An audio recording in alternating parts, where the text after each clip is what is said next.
It is my pleasure to open the 2017 Veterans Day ceremony, and I would like to make a couple of opening remarks.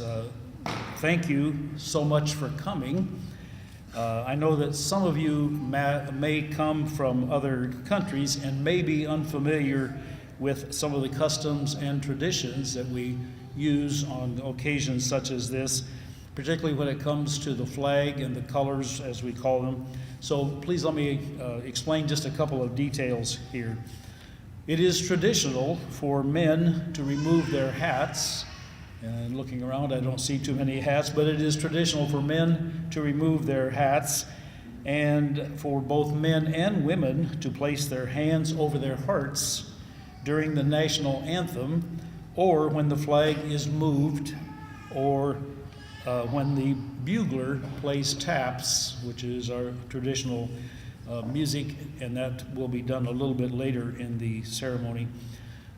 For military men and women, the old military custom suggested that only people in uniform could render a salute during these observations, but in recent years that has changed. Now, a veteran or an active duty person who is not in uniform may, if they wish, render a salute during the ceremonies, the flag, the music, and moving and so forth.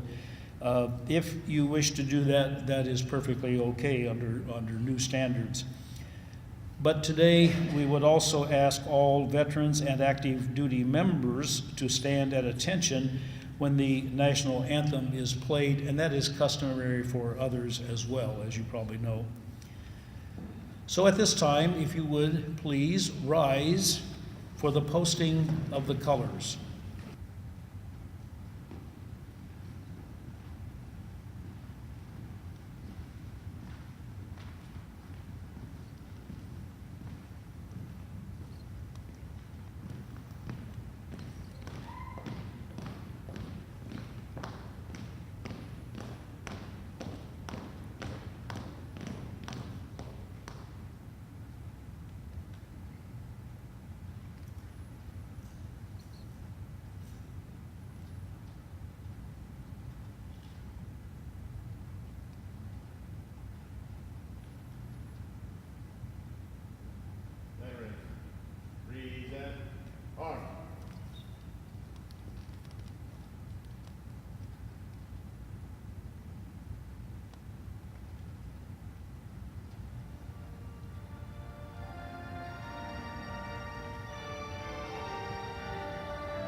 If you would.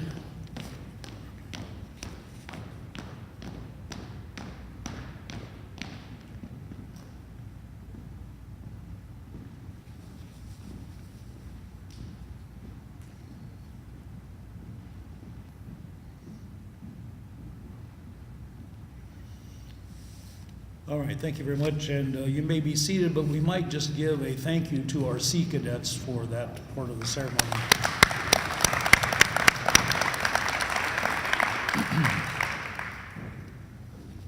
I'm Bob Moore, Air Force veteran and long time affiliated with the college, over 30 years now in one capacity or another.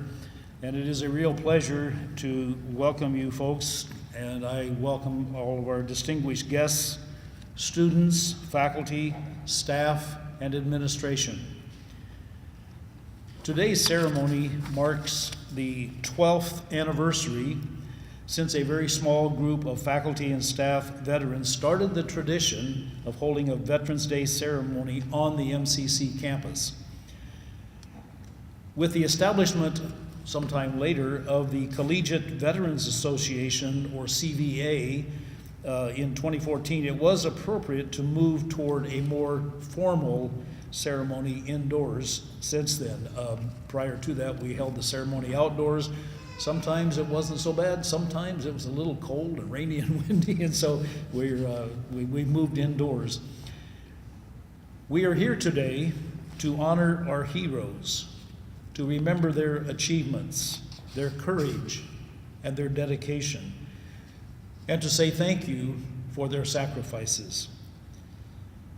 Thinking of the heroes who joined us in this group today, and those who are here only in spirit, a person cannot help but feel awed by the enormity of what we encounter.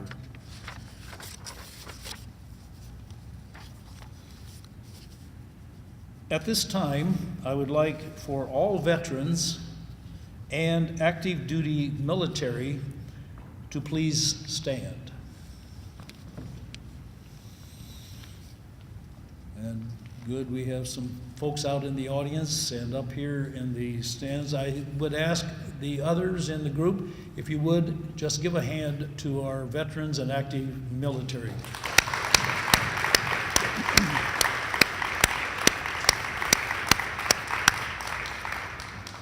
And now, I would like, you may be seated, and I would like now for family members of any service member or veteran to please stand.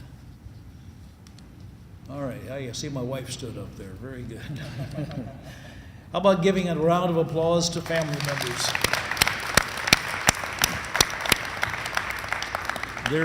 There is no doubt that at various times, particularly in times of war and duties in war zones, that the family members make great sacrifices as well. Veterans Day is a day that all Americans pay tribute to Americans' sons and daughters, these folks who have answered our country's call. We recognize the sacrifice of those who have been part of the finest fighting force the world has ever known, and the loved ones who stand beside them. We will never forget the heroes who made the ultimate sacrifice and those who have not yet returned home. Let us show our appreciation by honoring all our veterans and working to ensure the promise of America is within the reach of all who have protected it. I would like to make just a quick personal note. My father and many uncles were a part of what has been called the greatest generation. They were World War II military persons, and fortunately none of them died in military service during that World War II period, and they all returned home.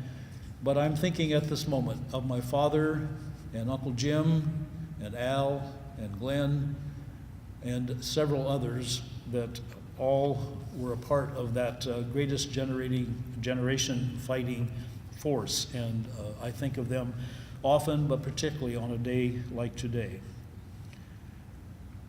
I would like to turn the program over at this time to Cassie Felling, who will introduce our keynote speaker. Good morning, I'm Cassandra Felling. I was in the United States Marine Corps. I would like to introduce Mark Graham Fileman, Commander of the United States Navy. Mark was raised in Des Moines, Iowa. He has been married 41 years with his wife Ann and has a son named Grant. Mark graduated from Iowa State University with a degree of international engineering. In 1980, he decided to join the U.S. Navy, where he spent 13 years on active duty. 8 years in Naval Reserve, Mark retired in 2001 as a Navy commander. After his retirement, Mark returned to Iowa State University for education and mathematics training and has been teaching mathematics and statistics for 14 years. In addition, he is currently an adjunct professor in the mathematics department at MCC. And I would like to hand it over to you, Mark.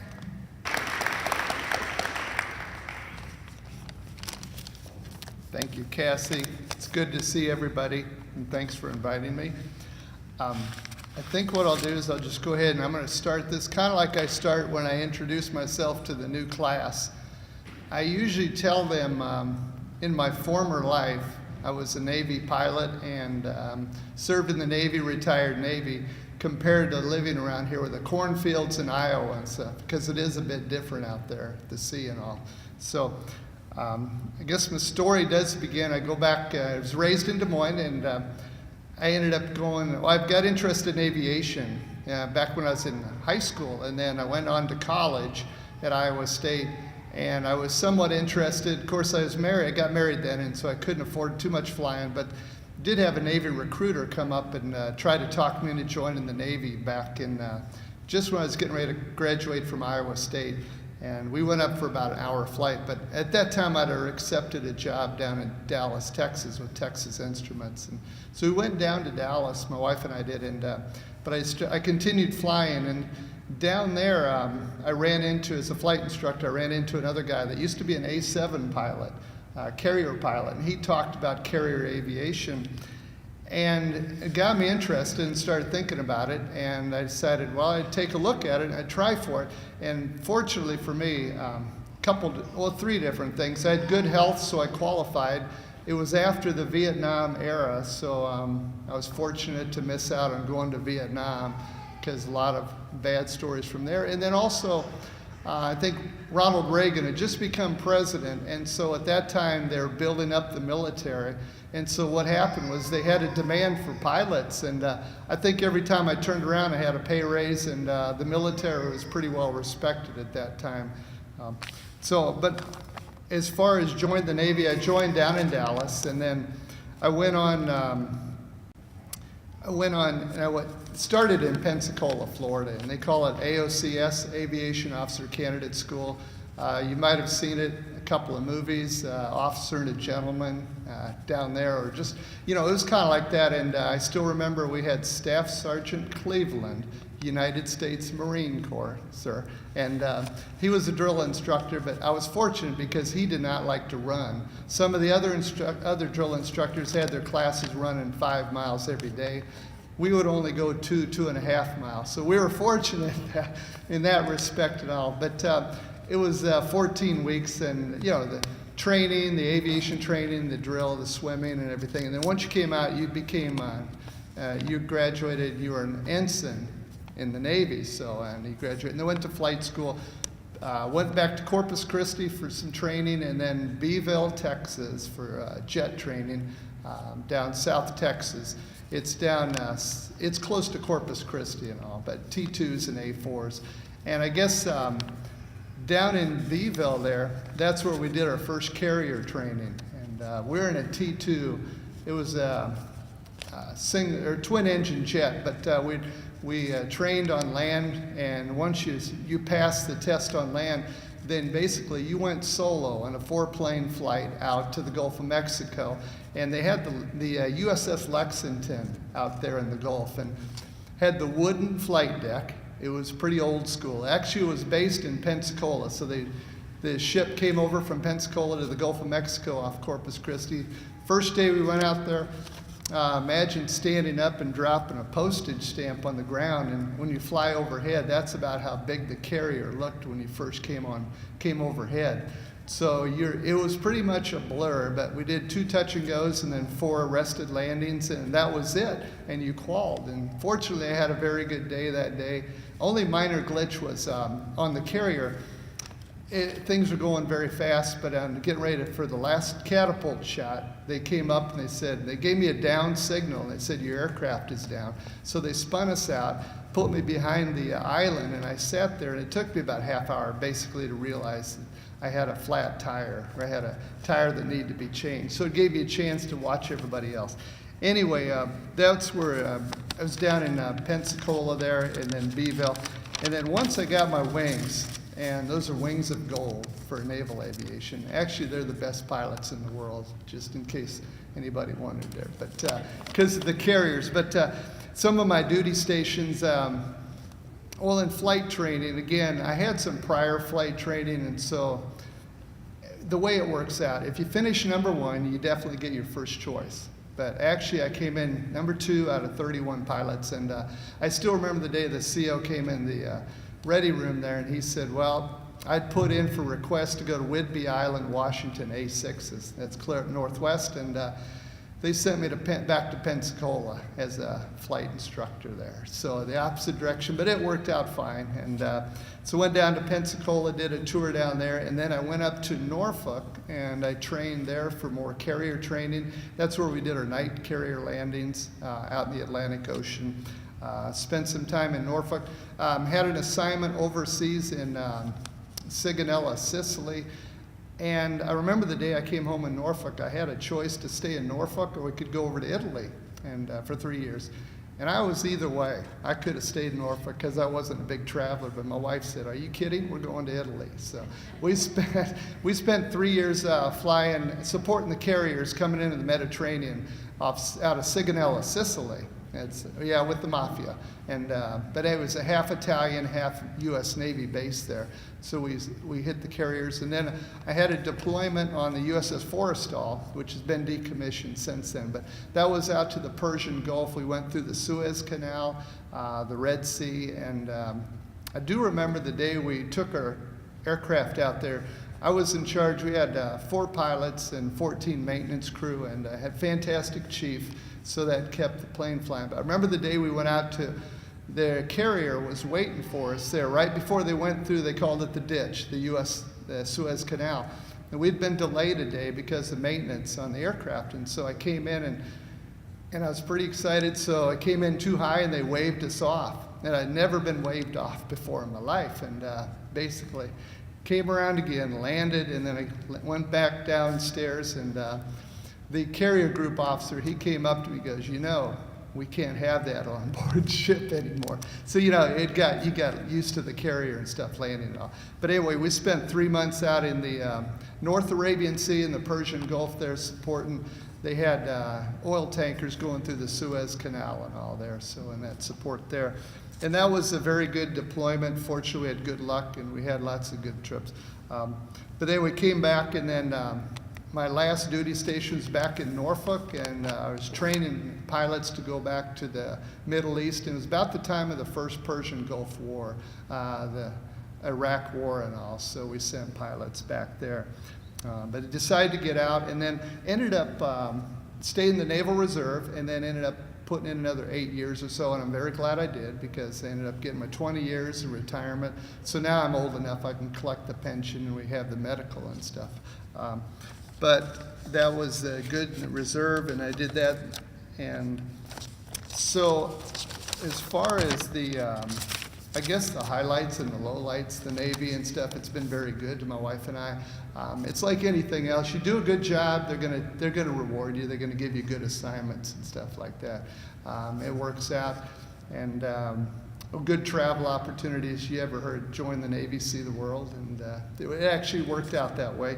So some of the harder parts, obviously, being away from the family, it was tough on my wife, when you're out on cruise and stuff, everything. And the other part with the aviation, well, as the pilots would say, I almost bought the farm twice in my career. Once I was solo in an A7, and then another time I was with another student pilot, and it was kind of a tough day. I got home, I needed a beer, and so I think I got a few more gray hairs that day and stuff. But anyway, but it's worth it. It pays off. Nowadays, teaching here, it's been fantastic, and I have a lot of veterans for students, and they're fantastic students. It's a little different because I think a lot of the students went to Iraq and Afghanistan, which was definitely a different life and all. Had a student the other day, him and another gal were sitting back finishing up a quiz.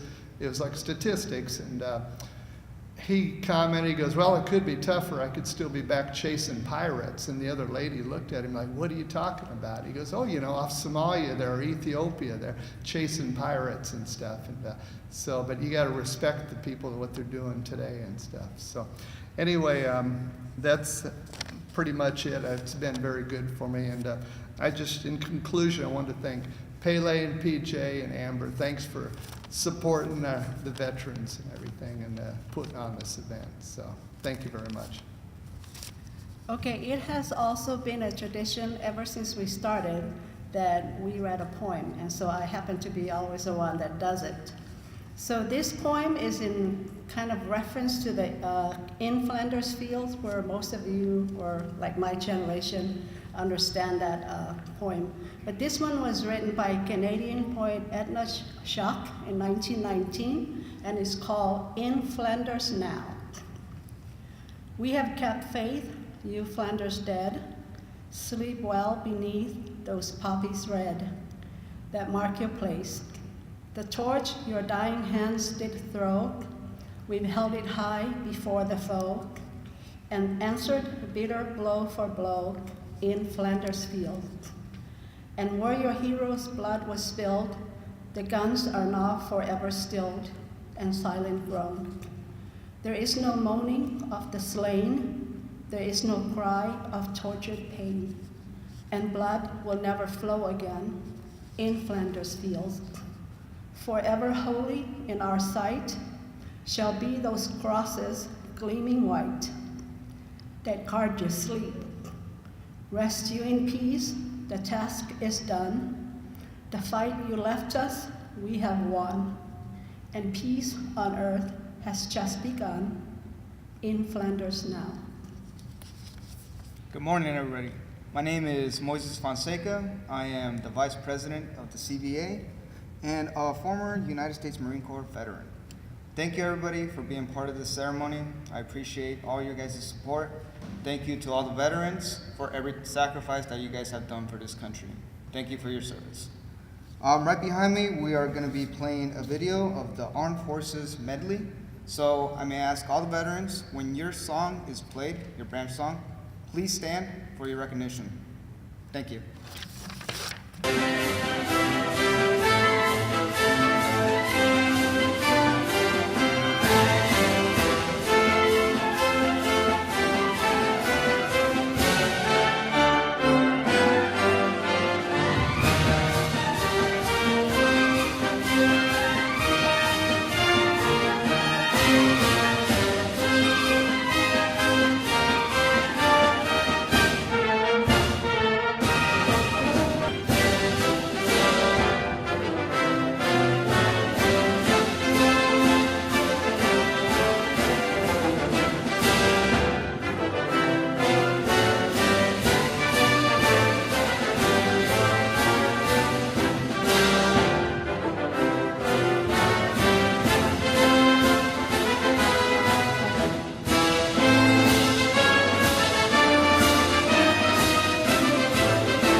P.J. Colbert, an English teacher here and one of the co-advisors for the Collegiate Veterans Association. It's now my pleasure to introduce individually each of you, so I'm going to ask all of you to come by, those of you in the audience as well, the veterans, CVA members, anybody who's in active duty military. And so if you will come by the podium, state your name, your military branch, and your duty stations, your rank, and then line up to the right. Wait until all have been introduced, and we'll give everyone a round of applause. Hi, my name's Rebecca Koth. I was a specialist in the U.S. Army, and I was stationed at Fort Campbell, Kentucky. I'm Cassandra Felling. I was an E3 or a Lance Corporal in the Marine Corps, and I was stationed in Okinawa, Japan. My name is Drew Elliott. I was Petty Officer 2nd Class and stationed in Guam.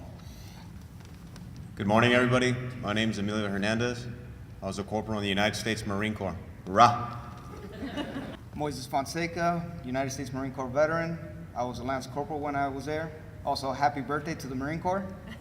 And I recently, funny story is, I got promoted to Corporal this summer, a year after I got out. Semper Fi. My name's Frank Danner, U.S. Army.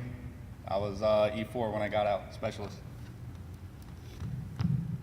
Paleowadlam, Spec 4 or Specialist 4, I don't know what they call him now, but I was stationed in Heidelberg, Germany a long time ago, 1974, and I'm still here. So.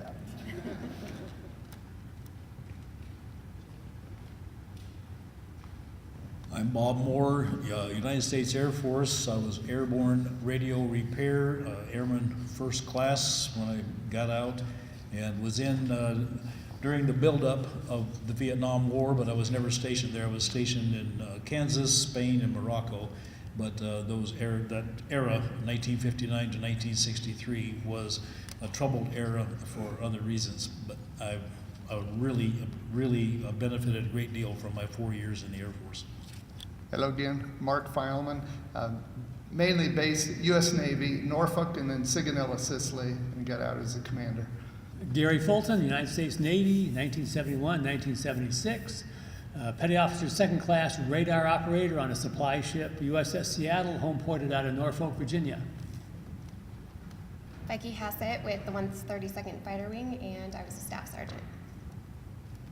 Then Robin Roberts, United States Marines, 1975 to 1978, 1979, 1981. I was stationed, I went to Paris Island for basic training. I was stationed out in Pendleton, and I went to Okinawa, Philippines, South Korea. And I've been into the Puerto Rican Islands, Virgin Islands, even went to the Bermuda Triangle. Worked on getting national recognition for all the Native American code talkers from World War I and World War II. Thank you. PFC Michael Scher, born and raised right here in Marshalltown. I was in Fort Sill, Oklahoma. I was a gunner on a 105 self-propelled howitzer, and I missed going to Vietnam by 12 days. Thank you, Lord. We present to you our active duty service members, veterans, and CVA advisors. Let's give them a big round of applause.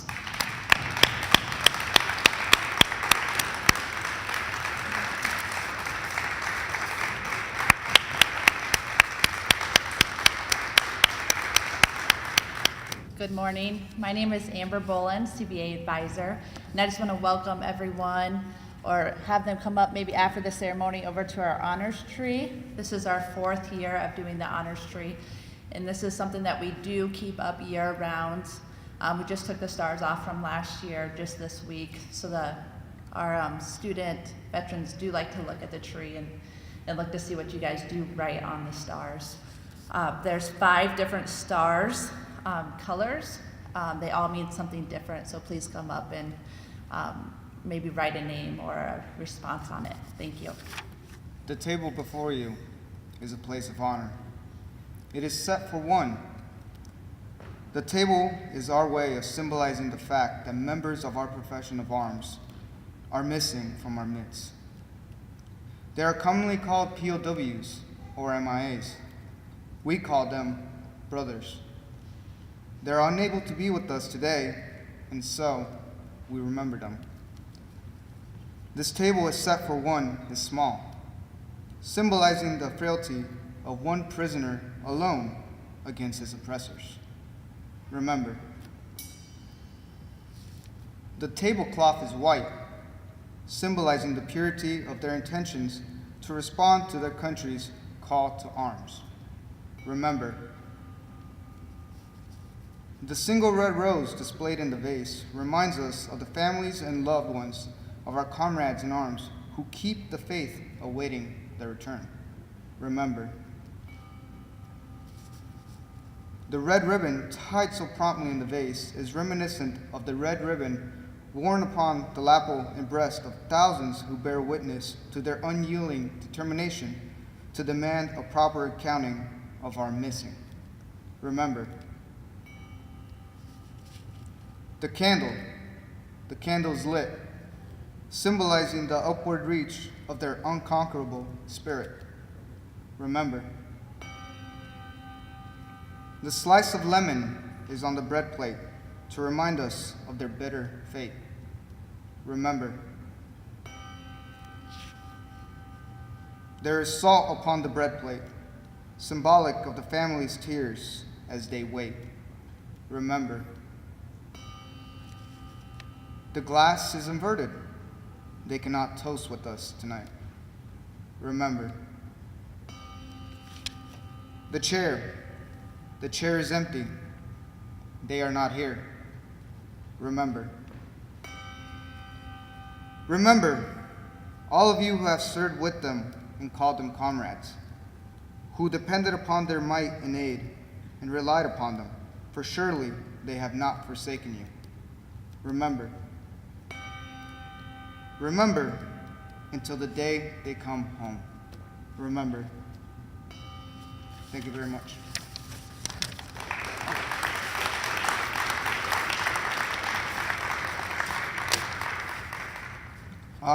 We're about to play another video, which is the Hallelujah video by Sailor Jerry, and is the Mike Devner version. Thank you very much.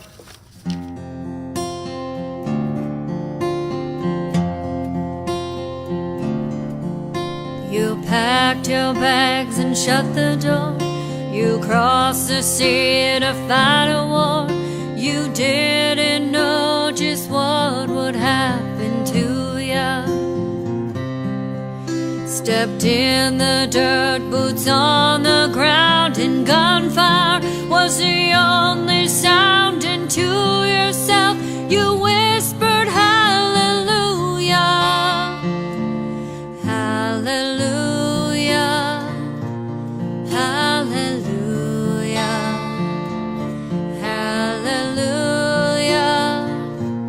hallelujah.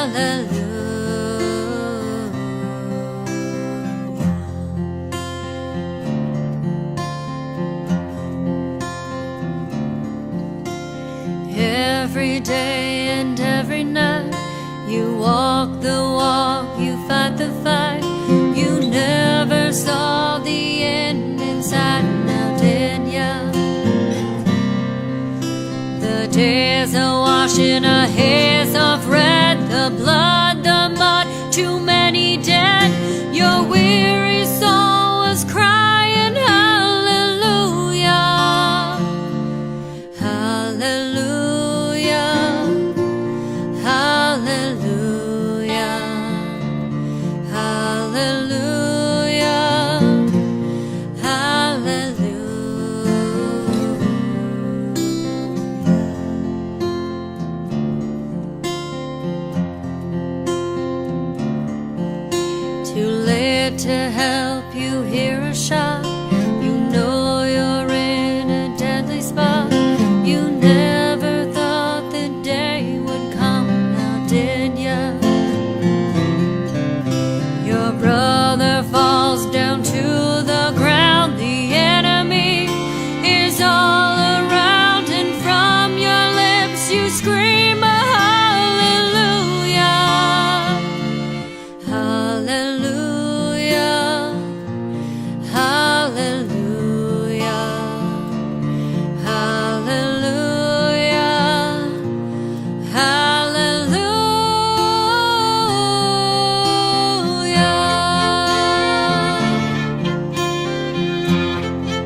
the fight till it was done.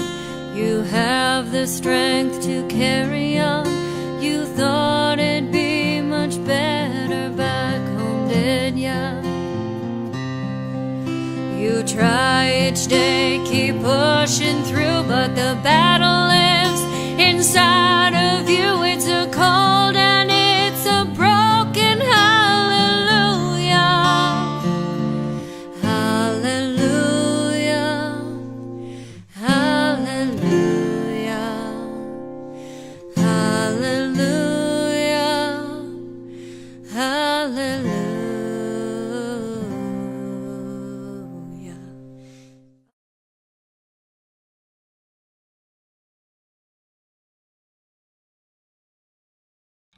At the end of the ceremony, we will invite all the veterans to a free lunch at the cafeteria provided by the food service at MCC.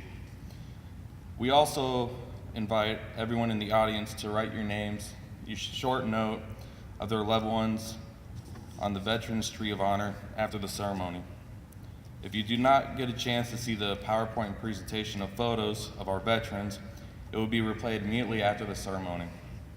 Last but not least, we would like to thank everyone for being here today to help us honor all veterans, their families, and especially those who are currently serving in Iraq, Afghanistan, and around the world. We are nearing the closing of our ceremony today, and I would like to make just a couple of remarks as we do so. Thank you again, Pele and PJ and others, for putting this activity together year after year. It is, as I said earlier, very special to a lot of us, and we thank the committee very much, and CVA for your participation in getting this put together. Pele, particularly thank you for that Flanders Field rendition. It's always special to me, and had a chance, my wife and I had a chance to visit Europe a couple of times in the last 5 years, and we've been to Normandy, we've been to Flanders Field, we've been to the Battle of the Bulge, and those spots resonate with me as I hear your poem, so thank you.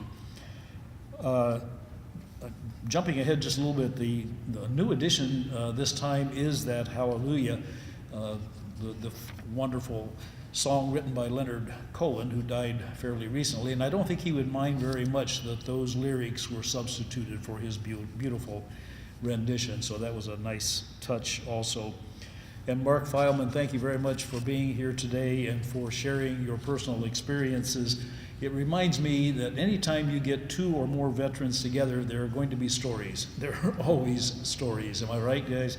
Men and women love to talk about their experiences. And I think, Mark, you had it right almost all the way, except there was one small error. You mentioned something about the Navy pilots being the best in the world. I think you meant second, did you not, to the Air Force? Just wanted to point that out. And on a very personal note, again, I think each of these ceremonies bring to mind people that I've known, and most particularly and most recently, my friend Tom Colbert, a Navy man who died a couple of years ago, who was always such an important part of this ceremony. I miss him terribly. And PJ, I love you both. The tradition of taps at memorial ceremonies comes to us from its historical use as the signal that it was safe for soldiers to go to sleep. When they returned to their camp at night, after whatever had taken place during the day, the camp became the place of refuge, and taps would be played to say, "It is okay now, you may go to sleep." And we do this, of course, also to remember those that have not returned to us and are sleeping their long and peaceful sleep.